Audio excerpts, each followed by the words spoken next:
भारत के इतिहास में एक ऐसा समय भी था जब राजा नहीं, सभा सर्वोच्च थी, जहां युद्ध का निर्णय तलवार नहीं, विचार लेते थे।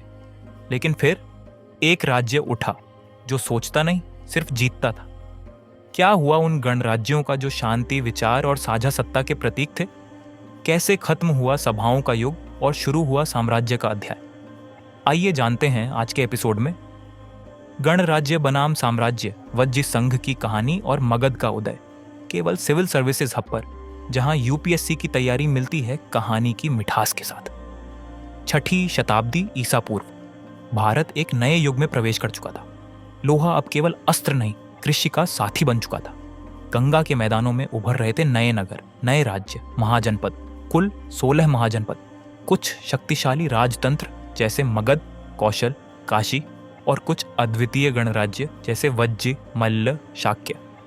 लेकिन इस कहानी में हमारा ध्यान है उस संघर्ष पर जहां सभा और सिंहासन एक दूसरे को टक्कर दे रहे थे। कल्पना कीजिए, आप वैशाली की ओर बढ़ रहे हैं। नगर के मध्य है एक विशाल सभा भवन जहां सैकड़ों कुल प्रधान बैठे हैं। कोई राजा नहीं, कोई सिंहासन नहीं, यहाँ प्रशासन चलता है चर्चा और सहमति से। वज्जी संघ एक 8 कुलों का महासंघ, सबसे प्रमुख लिच्छवी। यहाँ हर फैसला खुले विचार विमर्श से लिया जाता था। राजा का पद निर्वाचित होता था, सेनाएं मिलकर बनाई जाती थीं और नियमों की निगरानी सभा स्वयं करती थी। शाक्य गणराज्य में जन्मे बुद्ध स्वयं इस प्रणाली के गवाह थे। यही कारण है कि उनके उपदेशों में भी विचार और संवाद की गूंज मिलती है। और अब आते हैं एक ऐसे पात्र पर जिसने गणराज्य के सपनों को तोड़ा, मगध। जब गणराज्य विचार कर रहे थे, मगध रणनीति बना रहा था। राजा बिंबिसार ने कूटनीति से राज्य बढ़ाया, लेकिन उसका पुत्र अजातशत्रु रणनीति का राक्षस था। उसकी आंखों में सिर्फ एक लक्ष्य था, वज्जी को समाप्त करना। लेकिन बुद्ध ने चेताया, जब तक वज्जी मिलकर बैठते हैं, उठते हैं और निर्णय करते हैं, कोई उन्हें नहीं हरा सकता। तो अजातशत्रु ने अपनाई नई नीति, रिश्वत, फूट, जासूसी, वैशाली को आर्थिक रूप से घेरना, पाटलिग्राम को दुर्ग बनाना, और अंततः वज्जी संघ टूट गया। सभा की शक्ति बुझ गई। वज्जी की हार कोई सामान्य युद्ध नहीं थी, यह था गणराज्य की विचारधारा पर अंतिम आक्रमण।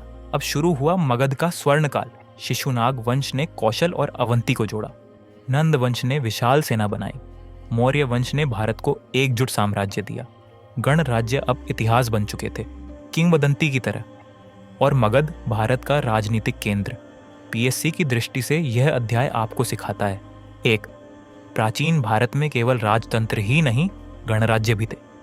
2, मगध का उत्कर्ष भूगोल, कूटनीति, युद्ध नीति और प्रशासनिक कुशलता का परिणाम था। 3, गणराज्यों का पतन बताता है कि सत्ता का केंद्रीकरण कैसे होता है। 4, और सबसे बड़ी बात, राजनीतिक प्रयोग हमेशा होते रहे हैं।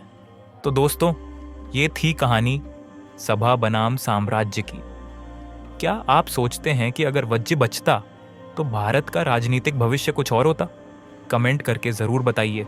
अगर वीडियो अच्छा लगा हो तो लाइक कीजिए, चैनल सिविल सर्विसेज हब को सब्सक्राइब कीजिए और बेल आइकन दबाइए ताकि आने वाली हर ऐतिहासिक कहानी आप तक सबसे पहले पहुंचे। तैयारी हो तो सिविल सर्विसेज हब के साथ, जहां इतिहास सिर्फ याद नहीं किया जाता, महसूस किया जाता है।